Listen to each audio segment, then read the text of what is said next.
The Chinese mainland on Friday reported 38 locally transmitted COVID-19 cases. The new cases included 34 in Anhui province. Airbus has confirmed the signature of orders from 4 Chinese airlines for nearly 300 A320 family aircraft. The Chinese airlines include Air China, China Eastern Airlines, China Southern Airlines, and Shenzhen Airlines. Airbus executives say the new orders show the positive recovery momentum and prosperous outlook for the Chinese aviation market. More than 150 countries have reached an agreement and proclaimed the Lisbon Declaration to scale up science-based and innovative actions to address the ocean emergency. The agreement came as the UN Ocean Conference concluded in Lisbon on Friday. Participants called for strengthening data collection and recognizing the role of indigenous people in sharing innovation and practices to reduce greenhouse gas emissions from international maritime transportation. Artists have gathered in San Antonio to remember the victims of a recent truck tragedy in their own ways. 4 men have been charged after 53 migrants died in a sweltering truck in the U.S. city. Tony Waterman reports from San Antonio. Brushstroke by brushstroke, artist Robens brings a migrant tragedy into sharp relief. He paints at the very spot where an 18-wheeler was left abandoned on a remote dirt road southwest of San Antonio, Texas. Dozens of people were dead inside. Temperatures, experts say, could have climbed as high as 65 degrees Celsius. I mean, you can see the blackness of the tragedy here, and arms and hands and fingers reaching out. It seems like for some sort of help, some sort of savior. Yes, they were seeing like one dying after the other one. I cannot imagine what kind of experience would that be. You know, being inside is difficult for me to portray a tragedy, but at the same time, it's like I have to tell the truth. The death toll now stands at 53, including at least 5 minors. Officials say it's the deadliest truck smuggling incident in modern U.S. history. Among the dead are 7 Guatemalans. The country's foreign affairs minister came to lay a wreath and offer a prayer. 4 people have now been arrested in connection to the case, including the alleged driver of the truck. If convicted, he could face the death penalty. Poland has built a wall to block migrants from Belarus to EU member countries. At least 20 migrants died last winter as Poland refused to let them in. Julia Chapman reports from the Belarus-Poland border. The wall stands 5.5 meters high and extends for 186 kilometers, less than half the length of the Poland-Belarus border. It's designed to prevent asylum seekers from entering Poland from Belarus after thousands attempted the crossing last year. Belarus is accused of helping facilitate migrants' journeys to Minsk and encouraging them into Poland and Lithuania. Belarus denies doing this. One Polish opposition lawmaker told us that the wall will block contact with Belarus, prevent migrants from receiving help, and harm wildlife in the area. Rights groups accuse the government of double standards for keeping out Middle Eastern migrants but welcoming Ukrainian ones. A state of emergency in Poland's border regions was lifted on Friday to coincide with the completion of the wall. It's estimated that at least 20 people have died of cold and hunger while trying to make this crossing. Polish border guards have also been accused of abusing migrants that managed to enter the country. And that's the news. I'm Tian Yu.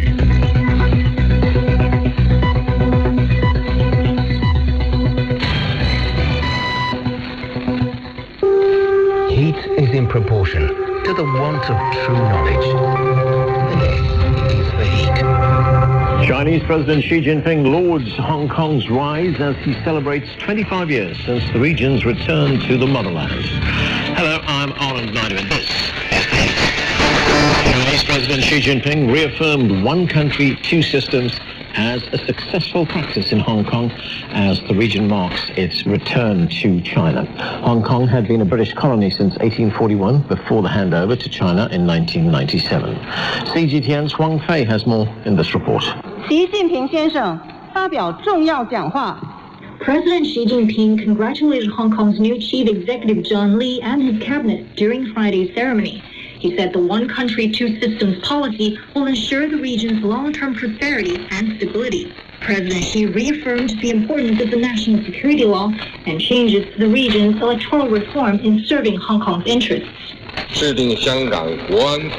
national security law for Hong Kong has been adopted, providing the institutions and norms for upholding national security in the Hong Kong Special Administrative Region. The electoral system has been improved to ensure that patriots administer Hong Kong. The Hong Kong SAR's democratic system is in keeping with the policy of one country, two systems and Hong Kong's constitutional status. It has served to ensure the democratic rights of Hong Kong residents and maintain Hong Kong's prosperity and stability. And it holds bright prospects for the future. President Xi also highlighted Hong Kong's future as an international innovation and technology hub. At the Hong Kong Science Park a day earlier, President Xi learned about the progress in cutting-edge research and encouraged young people to strive for excellence. The next 5 years will be crucial for Hong Kong to break new ground and launch a new takeoff. Hong Kong faces opportunities and challenges, and there are more opportunities than challenges. The central government and the people across all sectors in Hong Kong have high hopes for the new government of the Special Administrative Region. People of all ethnic groups in China wish the best for the region. President Xi's speech also addressed key points that Chief Executive John Lee has outlined for his administration. Lee has vowed to tackle deep-seated issues such as housing and inequality, bolster Hong Kong's overall competitiveness, and forge stronger ties with the mainland. The government of the Hong Kong Special Administrative Region will enhance Hong Kong's competitiveness and develop the economy. Apart from strengthening our established sectors and reinforcing Hong Kong's status as an international financial, transportation, and trading center, we will strive to fully develop a range of emerging industries. Today, Hong Kong is a sea of patriotic red, with blanket displays of national and Hong Kong SAR flags across the city. They're perhaps the most direct visual reminder of one country, two systems, a principle which promises Hong Kong a high degree of autonomy and has propelled its economic success for 25 years. It's now up to John Lee and his cabinet to lead the city into a new chapter, one that he says will preserve and leverage Hong Kong's openness and freedom, while facilitating more integration with the mainland's national development. There is much to talk about. Let's get to our panel. Kai Ming Cheng is an emeritus professor of education at the University of Hong Kong. Joseph Gregory Mahoney is a politics and international relations professor at East China Normal University. Also with us is Victor Gao. He's a chair professor at Soochow University and vice president of the Center for China and Globalization. And Andrew Leung serves as an independent China strategist and head of his own consulting firm. Thank you, everyone, for being with us. Andrew, let me start with you. Hong Kong has been a British colony since 1841, before the handover to China in 1997. Explain this concept of one country, two systems, how it came about and how it works. Well, I have been in Hong Kong all my life, and the majority of my career was before the handover, and then the latter part of my career was after the handover, so I saw through the whole process. Now, one country, two systems, the original idea in Beijing was that if the British could run Hong Kong relatively successfully, Beijing could also do the same. However, the challenge is that after the Hong Kong's reversion of sovereignty to China, the two places are increasingly integrated economically, and a free pool of people, ideas, capital, and this has thrown up certain challenges for the political fabric in Hong Kong, because after so many years under British rule, and then the education system is geared towards the Western concepts, and very little emphasis on the national identity, with the result that there was a whole generation of young people have been lost because they have very little sense of nationhood. Most of the young people do not identify themselves as Chinese anymore, and they identify themselves as just Hong Kongers. And also, when I saw the Hong Kong administration, before the handover and after the handover, the idea was that the two places need to be separated, as if Hong Kong was something carved out of the mainland China. And then the favorite saying was that the river water does not mix with the well water, so the two places need to be separated. But this is not the reality. So there are various other challenges resulted in what we saw in Hong Kong for the past nearly 10 years. First of all, the protest of the umbrella movement, the thrashing of a universal suffrage package put forth by Beijing under the Hong Kong Space of Law. Now here, one must remember that the universal suffrage is not included in a joint declaration with Britain.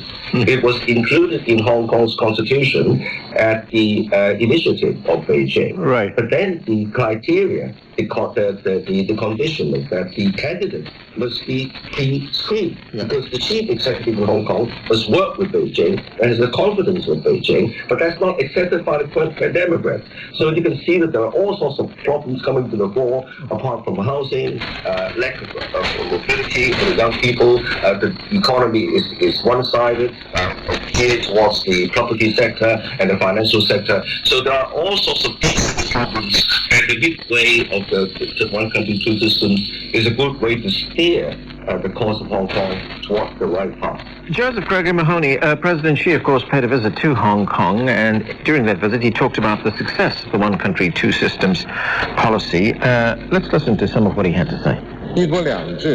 One country, two systems has been repeatedly tested in practice. It is in line with the fundamental interests of the country and the nation, as well as the fundamental interests of Hong Kong and Macau. It has won great support of more than 1.4 billion people of the motherland, unanimous support of the residents of Hong Kong and Macau, and universal approval of the international community. There is no reason to change such a good system, and it must be maintained for a long time. Sir Joseph, what do you make of what the President said there, and how do you assess the current policy? Well, the first thing we can note is that he reaffirmed the one country, two system concept, and in doing so, he emphasized two fundamental principles. The first one being that country comes first. There's no two systems without it, and there'll be no tolerance for efforts to undermine this aspect of Chinese sovereignty. Second, to ensure that Hong Kong must be governed by patriots who protect sovereignty instead of struggling against it. Now, in terms of other messages, he talked about how the Greater Bay Area surrounding Hong Kong is the most dynamic part of China presently, and this will probably remain true for the foreseeable future. He talked about the chance for greater integration with the GDA, and as well as greater integration with national development plans, and how these will improve Hong Kong's economic prospects. And we've seen, of course, concrete steps to ensure this integration for some time. They include the bridge to Macau, as well as greater cooperation and exchange related to intellectual property rights. But it's also clear that there's a lot more to do. And in this respect, he talks specifically about the need to improve local governance. Now, I think in this context, he didn't talk about a lot of negative examples, but we know for a fact that there are several examples where improvement can be won.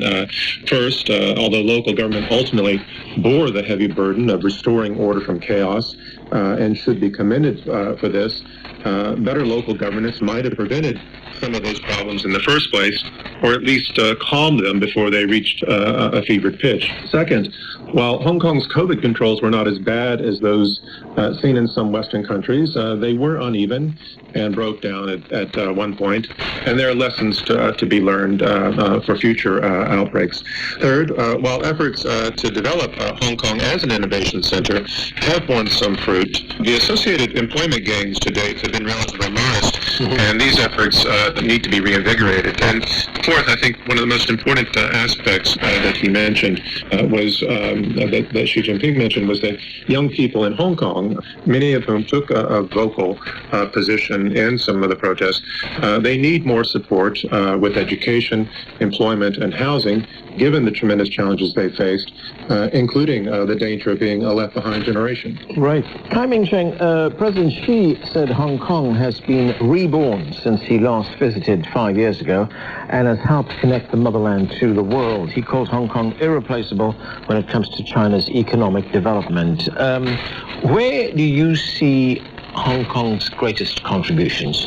Yes, I would say that Hong Kong is among the most international city in China, and economy, the society, and people's ideology. And so the conflict that started in 2014 because of occupation, and also 2019 turbulence is rather not unexpected, because there is a conflict of cultures rather than a conflict of politics. But Hong Kong has always been reliable. The economy relies a lot on China. Since the open door policy, China's entrepreneurs benefit a lot from the industries in southern part of China. And in Hong Kong alone, for example, the cross-border consumers have contributed a lot to Hong Kong's economic development.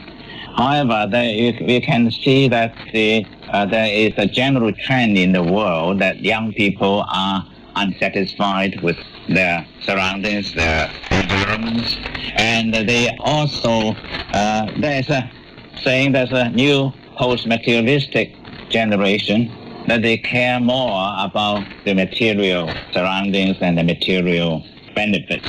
But I think it's a long journey, because it's not true that Hong Kong's young people, I don't want to identify young people as the only people. Young people are all against China. It's not true. There are research done everywhere and in a number of places. The young people want to keep their own identity as Hong Konger, as identity as Chinese, and they don't want to have one overwhelming the other. What is understandable, because before the handover in 1997, right, I don't think there's any national identity at all. It's not British identity. And now it takes a long journey for people in Hong Kong, let alone the young people, to understand that there is a changed political situation. Right. There is a changed geopolitics in the world, and we have to face the new normal. Victor Gao, during his inauguration speech, the chief executive, John Lee, talked about past challenges. Let's listen to him. Hong Kong has encountered various challenges, including the global financial crisis, the unlawful Occupy movement in 2014, the Mong Kok riots in 2016, the riots and violence in 2019, together with the interference in Hong Kong's affairs by external forces which threaten our national security and the COVID-19 pandemic. Thanks to the full support of the central authorities, the vitality and strength of the one country, two systems principle, as well as Hong Kong citizens' diligence and determination to seek improvement, Hong Kong succeeded to overcome each and every challenge. So, Victor, back in 2020, Beijing sidestepped Hong Kong's legislature and enacted its own security law for Hong Kong. That was after street protests the year before. That move was criticized by some as a blow to the one country, two systems policy that Hong Kong had adopted as its own system. Talk to us about what led to Beijing making that decision and what kind of impact it had on Hong Kong. Thank you very much. We know for sure that ever since July the 1st, 1997, Hong Kong has been practicing one country, two system. It's fully enshrined in the Basic Law. Now, in the Basic Law, ever since 1997, there was a provision stipulating that the Hong Kong legislature need to enact as soon as possible a national security law for Hong Kong. However, that process was delayed and procrastinated for more than 20 years, resulting in paralysis, mainly because of oppositions in the LegCo in Hong Kong, because some of the members of the LegCo was very much influenced by other forces. They did not want to enact the national security law for Hong Kong for whatever reason. However, allow me to emphasize that before the British left in 1997, there were actually national security operations in Hong Kong. It was not to protect China's national security, it was to protect the British national security. It was serving the interest of the British Hong Kong government. All those political operatives eventually left with the British for the United Kingdom in 1997. There was a vacuum, and that vacuum needs to be filled. Why? Because if you look around at any country, any area, any region in the world, there is a national security operation of one kind or another. Therefore, because of the paralysis in Hong Kong, the inability of the Hong Kong legislature to enact the national security law for Hong Kong as stipulated in the Basic Law, the central government intervened and prepared the national security law for Hong Kong, which was eventually adopted and implemented in Hong Kong. This was truly a turning point, because without the national security law, with disorientation among the people, with people who debate and argue among themselves, influenced by forces outside of Hong Kong, for example, or outside of China, there was a loss of identity. They did not know that the one country only means China, and the two system means the system practiced in Hong Kong versus the socialist system with Chinese characteristics being practiced in China's mainland. So, the national security law helped to eliminate the overhang of whatever that was unsolved because of the return of Hong Kong to China in 1997 and the clarification of all these outstanding issues for the people of Hong Kong. So as of today, everyone is clear-minded, the orientation has been reset, and people in Hong Kong know for sure that Hong Kong is part of China, and no one really wants to dispute about that or argue about the sovereignty of China over Hong Kong, and they want to be dedicated to maintaining stability, develop the economy, and grow the economy for the benefit of the people in Hong Kong. Okay. Joseph, there have been accusations from the United States, the United Kingdom, and other countries that China has undermined freedoms and autonomy that was promised to Hong Kong. China has rejected these accusations. In fact, this is what the Chinese Foreign Ministry had to say. These countries keep talking about democracy and human rights while turning a blind eye to their serious problems and poor human rights record at home. They are in no position to make irresponsible remarks on a prosperous, stable, and flourishing Hong Kong. These countries should know that any smearing of the successful practice of one country, two systems is futile, and no interference in China's internal affairs will succeed. So, Johnson, what do you make of this criticism from the West? Well, I think there are a number of points to make here. First, to add to what Professor Gao said, one of the points is that Beijing was patient. They really wanted the two systems aspect to work, and they waited for this law to be put in place in Hong Kong, and they waited until even chaos had erupted, and then they were forced by those circumstances to act. And so that goes back to, the one country aspect being primary. Now, I think we're all very much aware that there have been difficult challenges since Hong Kong's return 25 years ago, but we should keep 2 points in mind. First, given an entrenched colonial culture and oligarchy in Hong Kong, and a rapidly transforming mainland with its own ups and downs, including some of history's fastest and deepest social and economic development, and the tremendous difficulties this sometimes created for consistent governance, it's not surprising, and instead would require tremendous naivete to think that there wouldn't have been challenges in one form or another.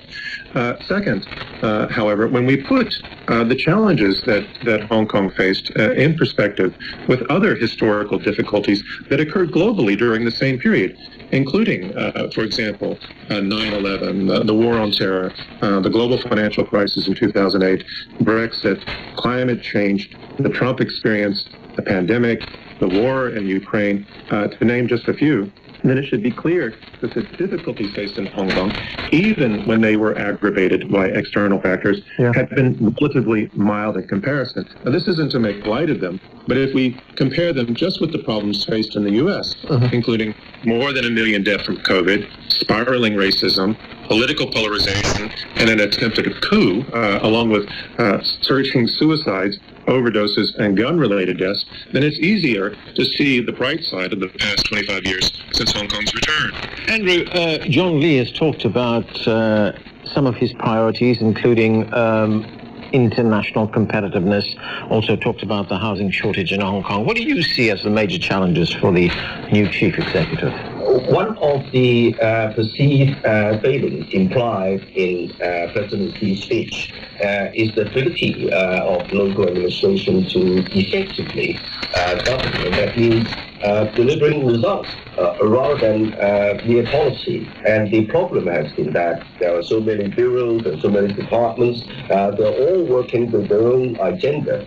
And of course, they don't see why they should stay out of their own remit, with the result that there is a silo kind of thinking, and the ultimate objective, which cover different bureaus and departments, which fail to deliver. So, well, I once suggested an intelligent zebra crossing with the help of artificial intelligence and so forth, so that the cars, the people do not have to wait for endless minutes while there are no cars, miles in the vicinity. But that idea was left in the limbo, and after I repeated several times to different bureaus.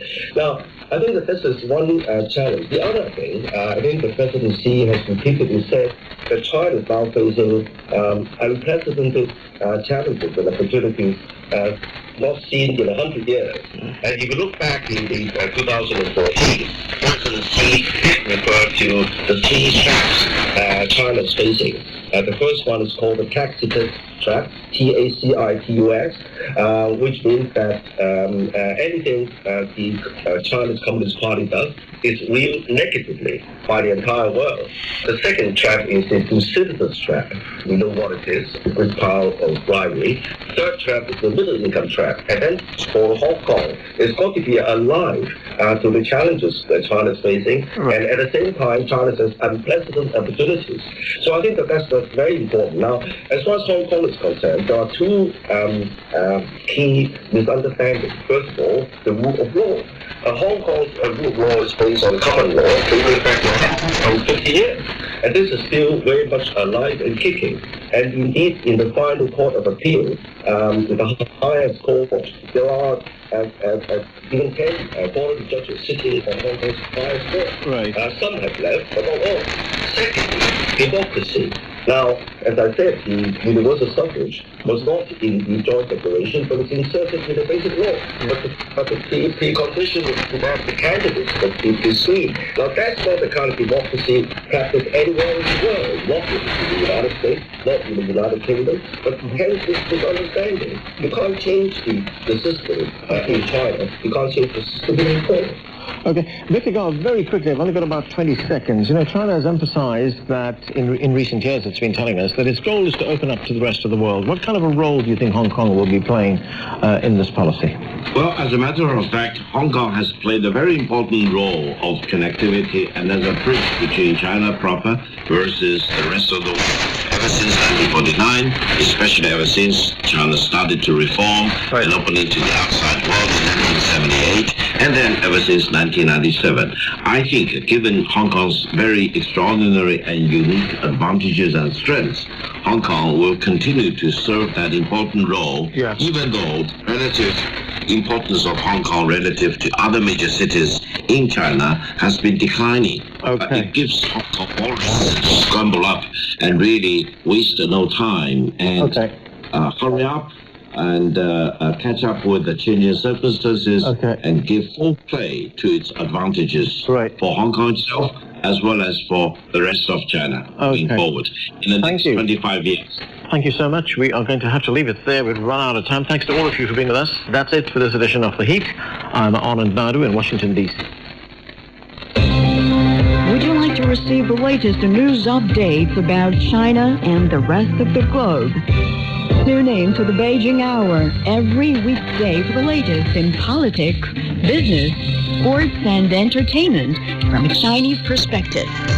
Subscribe to the Beijing Hour for free on Apple Podcasts, Spotify, Google Podcasts, Stitcher, or wherever you get your favorite podcasts. We all enter this world with a universal greeting. With that, learn to speak. Bonjour, comment allez-vous? Hoy estoy muy contento. Though our languages, cultures, and traditions may differ, we still share one thing in common. We have hope for humanity and the world. German railway company Deutsche Bahn, the 26th United Nations Climate. Hear the difference. CGTN Radio.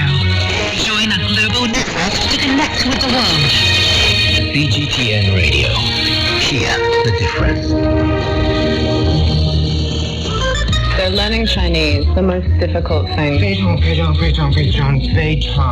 So I'm sort of tone deaf. I can't really hear them. I think the cultural mindset is the biggest complication for grammar.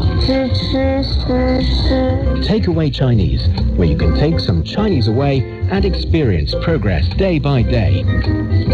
Online, on air, and on your phone. Take today wherever you go and stay ahead of what's changing our world. From politics and the economy to business and technology.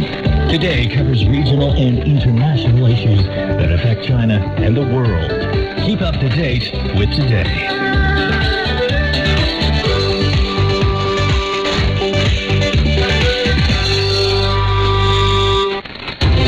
With the latest on the corporate front, all the market trends, expert opinion, and sound business advice. It is your unique window into the business world, direct from the heart of China. Hello and welcome to Biz Today. I'm Zhao Yang in Beijing. Coming up, we will have half an hour of business news and analysis. In today's program, we'll talk about 25th anniversary of Hong Kong's returning to the motherland. What is Hong Kong's role in connecting China and the global markets? And we will also take a look at the G7 $600 billion infrastructure plan. And now let's begin with our top story. Hong Kong celebrated its 25th anniversary of returning to the motherland on July the 1st. Hong Kong has remained one of the world's freest economies and has been a major international financial hub. The city is now integrating further with the mainland economy through the Greater Bay Area, which includes 11 cities centered on technology, innovation, and high-end manufacturing. So what is Hong Kong's role in connecting China to the global markets? And what is unique about Hong Kong as an international financial hub?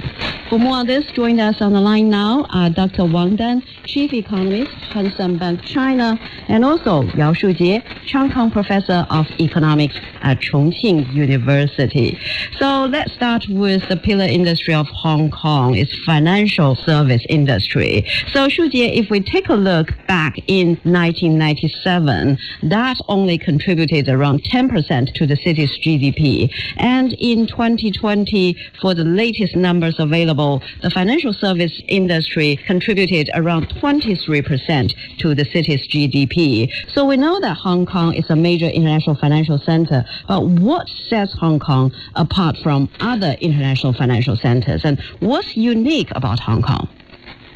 The most difference from of Hong Kong from the rest of the world in terms of financial services is that not only Hong Kong have a long history of financial services, a fairly well-established financial service industry, infrastructure, regulation and law, and also the openness of the island economy, but also because after joining China, the mainland actually have the economy has been expanding rapidly over the last quarter century. So they provide a huge opportunity for the Hong Kong financial industry to increase the scale of operation, and also the background of mainland have provided a strong, solid foundation for continuous growth. That's one thing. The other thing is the competitive advantage.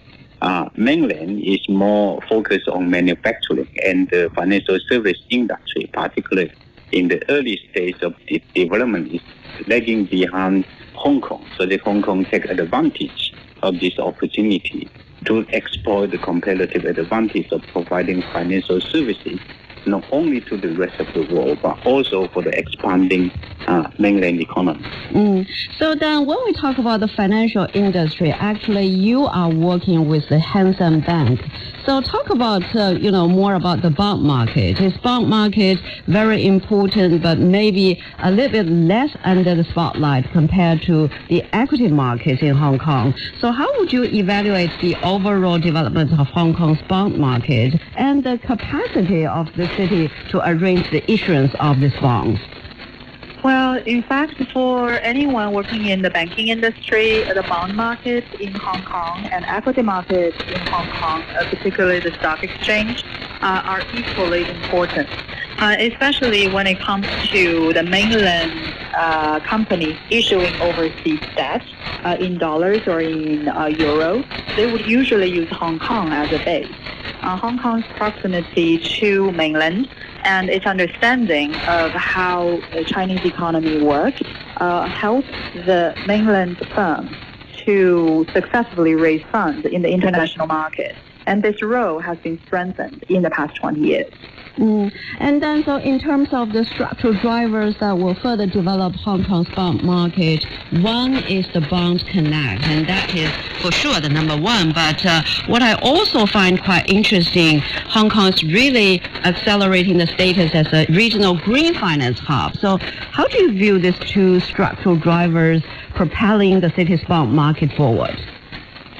The green finance is a special feature and also a frontline product, actually, for Hong Kong's bond market, because it has the right kind of talent working in the Hong Kong's banking industry and other financial services in order to make those products possible, because it requires a set of standards that depend on the experience of whoever's involved in drawing up the rules and making the product more appealing to investors.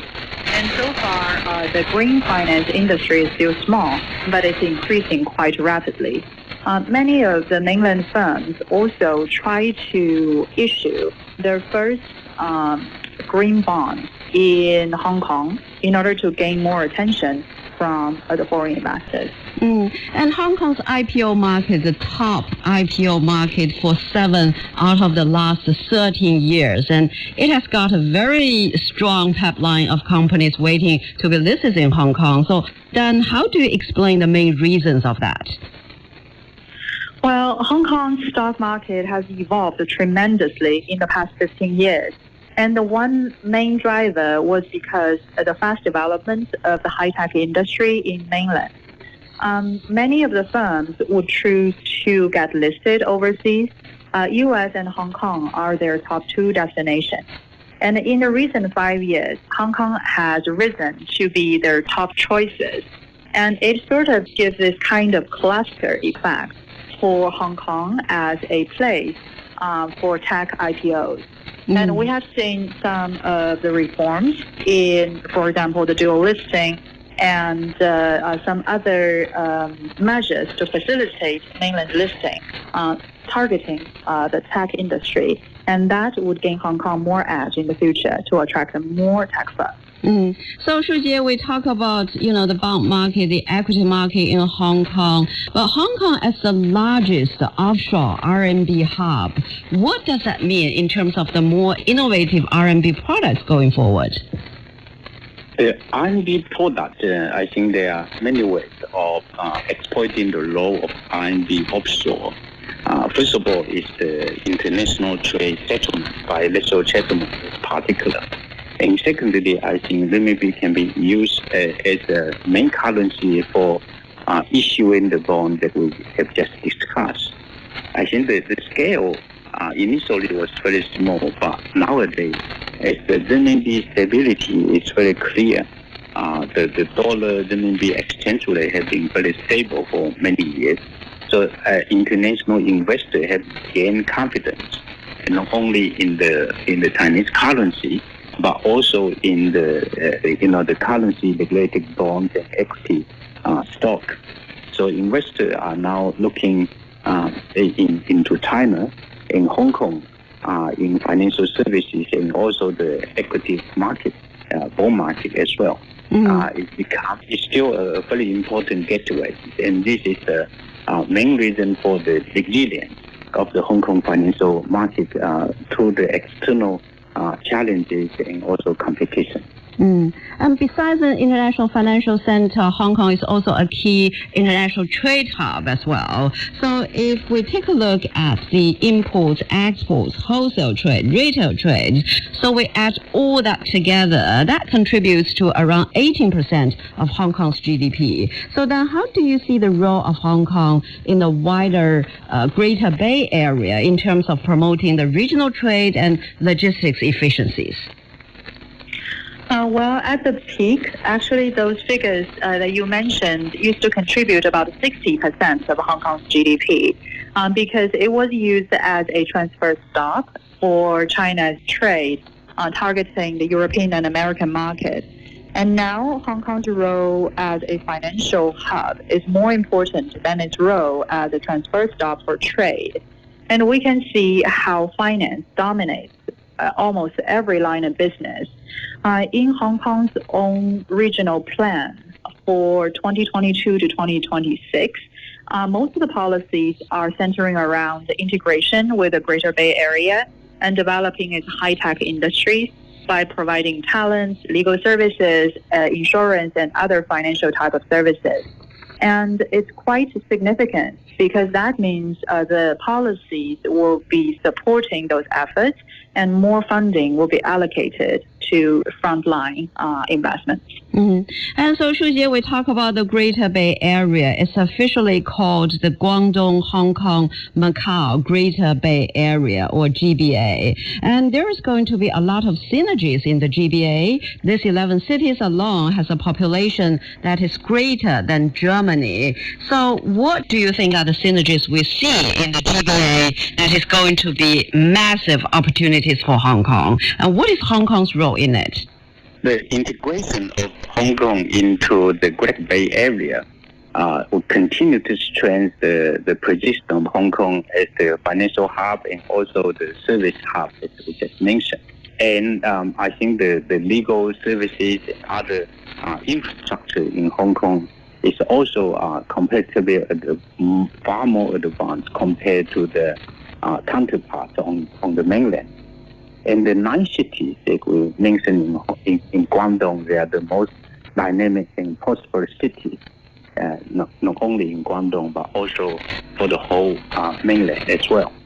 Now, this city, they are strong in terms of manufacturing, it's strong in terms of internal logistics, and especially the high-end manufacturing.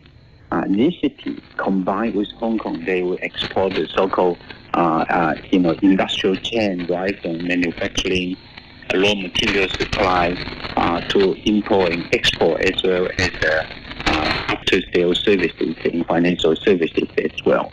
And nowadays we're talking about also green development, also the green farm and the green equity market, which also will be an important area for Hong Kong to play by helping the counterpart cities in Guangdong province to become more sustainable and high-quality economic growth for the Great Bay Area. Another thing is the Great Bay Area will become a very important pillar for the mainland economy to drive the entire country much more forward.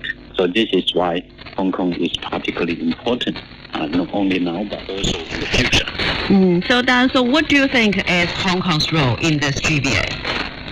Well, Hong Kong's status as a regional base for global companies was always tied to mainland. And this relationship has become closer precisely because of this integration plan with the GBA. And we have seen that in the past 20 years, there were more foreign companies using Hong Kong as a base for their Asian or Greater China operations. This number has been declining after 2010, but simultaneously, there were more companies from GBA area setting up their regional headquarters in Hong Kong. And the number suggests this reversing trend, that more Chinese companies are going out of China, setting up their global businesses, while foreign companies are still staying there. targeting their mainland market. And so, Shujie, Hong Kong is sitting at the heart of the world's largest free trade agreement, the RCEP. That is going to bring a lot of trading opportunities for Hong Kong. And also the city proactively leveraging many opportunities from the Belt and Road Initiative. So tell us more specifically, what are the opportunities the RCEP and BRI can provide to Hong Kong? Well, first of all, we need to understand the RCEP, which basically include China and the 10 member states, ASEAN, and Japan and South Korea. These countries are the most dynamic economy growth area for many decades and will continue to be so for many years to come. So the importance of RCEP cannot be undermined in any way. And Hong Kong is sitting in the center, connecting mainland and also the rest of the RCEP members. I think it is a very important position. In terms of the Belt and Road Initiative, it includes over 600 member states, and the number is increasing over time. But this country, most of them actually are relatively less advanced in terms of economic development. But it also implies that this country has huge potential, particularly in terms of infrastructure, in terms of international trade and services. So Hong Kong, again, can play a very important in facilitating mainland, the mainland economy to getting more integrated with the low and Belt and Road Initiative countries. So these two national strategies or initiatives are extremely important, and Hong Kong has taken the great opportunity here. And so what do you think are the opportunities that the RCEP and the BRI can provide for Hong Kong? I think the biggest opportunity is still with how companies are going to finance their businesses. Because for BRI, for the longest time, companies have to rely on dollar-denominated loans or other financial services, but they depend on dollars. But with Hong Kong as a transition center and as a front line for RMB internationalization, it could serve as a place we can pilot more open measures in order to lower the capital control. It is a necessary step, and Hong Kong would be the best place for it. And in the near future, I can see more reforms in this front so that domestic companies and foreign companies can convert their funds in different currencies more easily. Well, then the 14th five-year plan has also outlined the support for Hong Kong's development into an international innovation technology hub in its official document. So how do you look at Hong Kong's potential sort of fitting itself into this role? Hong Kong posed as a special place in China's 14th five-year plan because at the center of this plan, the central government talk about energy security, food security, and supply chain security. All of them need innovation. And the front line of innovation lie in the Greater Bay Area, especially in Shenzhen. And most of those high-tech companies are leveraged or get listed in Hong Kong. And their financial needs can mostly be met through the banking system or by VCs and PEs that have a close relationship with Hong Kong. And I think for the future development during this 14th five-year plan, Hong Kong and Shanghai's connection will be strengthened, and both would be positioned as a place for further financial opening. We're speaking with Wang Chief Economist of Hang Seng Bank China, and also Professor of Economics at Chongqing University. And after a short break, we'll take a look at the G7 summit earlier this week. Stay with us.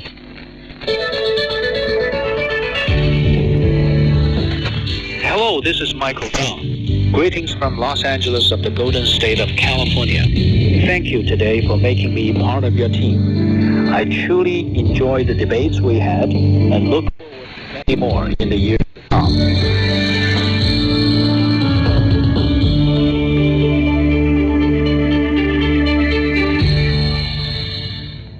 listening to Biz Today. I'm Zhao Yang in Beijing. The G7 summit took place earlier this week. It included intense negotiation and coordinations between the U.S. and the Europeans on some crucial strategic issues. For example, the G7 announced a $600 billion global infrastructure plan during the meeting.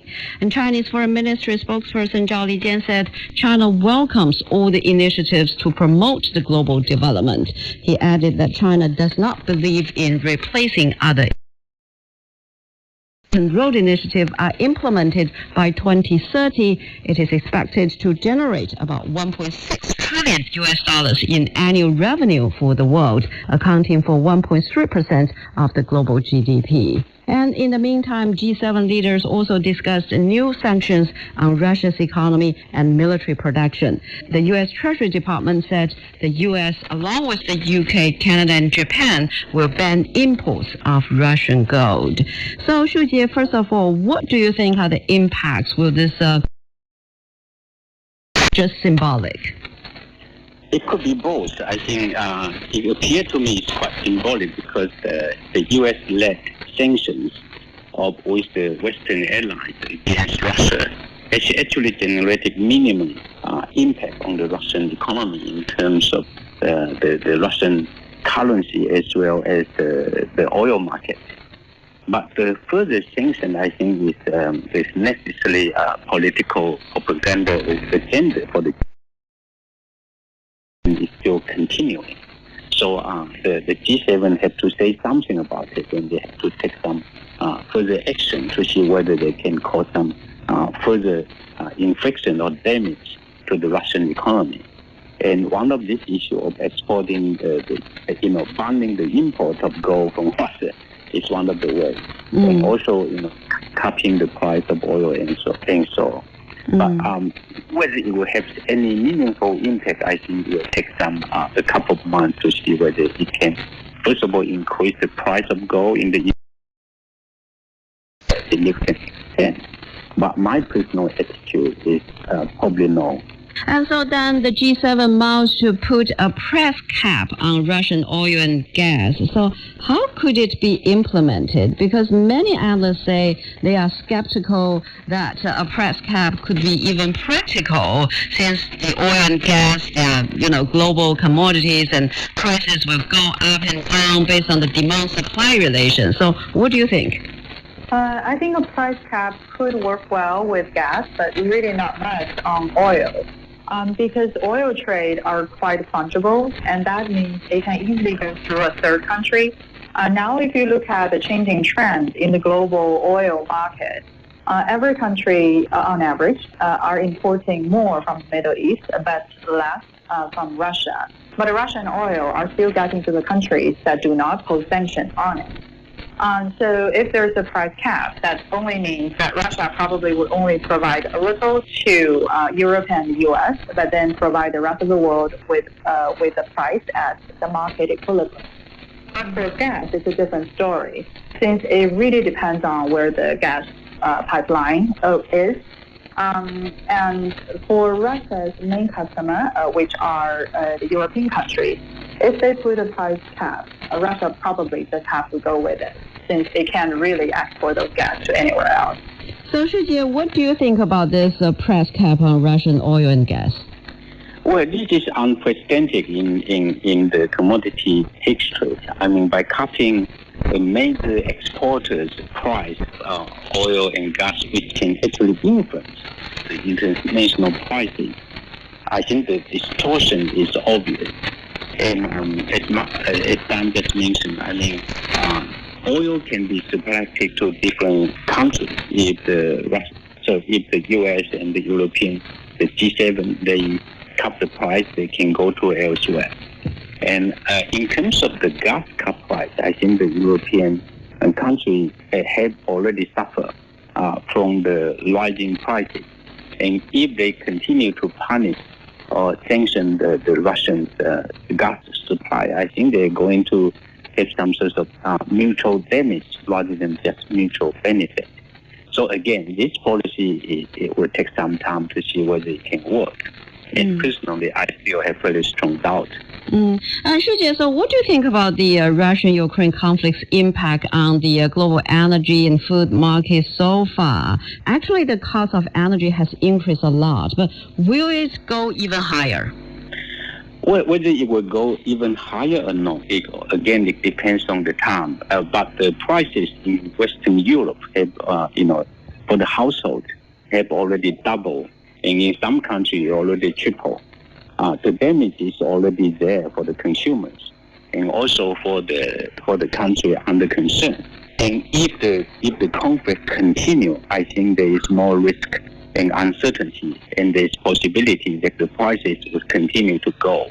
But the bigger problem is the food security issue, because Ukraine and Russia are the major food exporters in the world, and many of the countries depend on their export.